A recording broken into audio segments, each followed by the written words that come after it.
Kiek yra tekę bendrauti ir su moksleiviais šitą temą įvairaus amžiaus, tai dažniausiai įsivaizduoja, kad tai yra ten vyras, stambesnis vyras, koks nors ten su išpuvusiais dantim, suaugę, gal įsivaizduoja šiek tiek kitaip, bet irgi netoli to, kad tai yra kažkoks labai labai baisus žmogus, kuris baisiai atrodo, galbūt priklauso socialinės atskirties kažkuriai iš grupių. Iš esmės tai nėra taip, kokios savybės jungia. Tai yra žmogus, kuris turi labai gerus klausimo įgūdžius, kuris geba aktyviai klausyti, kuris geba išgirsti, kuris geba manipuliuoti, kuris dažniausiai turi tą gana aukštą emocinį išsilavinimą, kad galėtų puikiai megzti ryšį su vaiku, įgyti vaikų pasitikėjimą.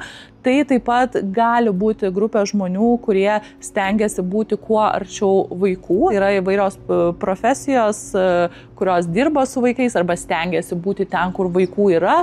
Ir dėl lyties, tai didžiąja dalim, daugiausiai atvejų, tai yra vyrai, suaugę vyrai. Bet ar mes galime sakyti, kad nėra moterų išvis? Tai ne, taip negalima sakyti, nes moterų irgi būna. Arba kartais, kadangi moterimis stereotipiškai tiesiog labiau pasitiki, atrodo, ką gali moteris blogo padaryti, ar ne, juk jinai mamiška, tokia ten švelni ir panašiai. Tai būna kartais, kad veikia žmonės ir keliese.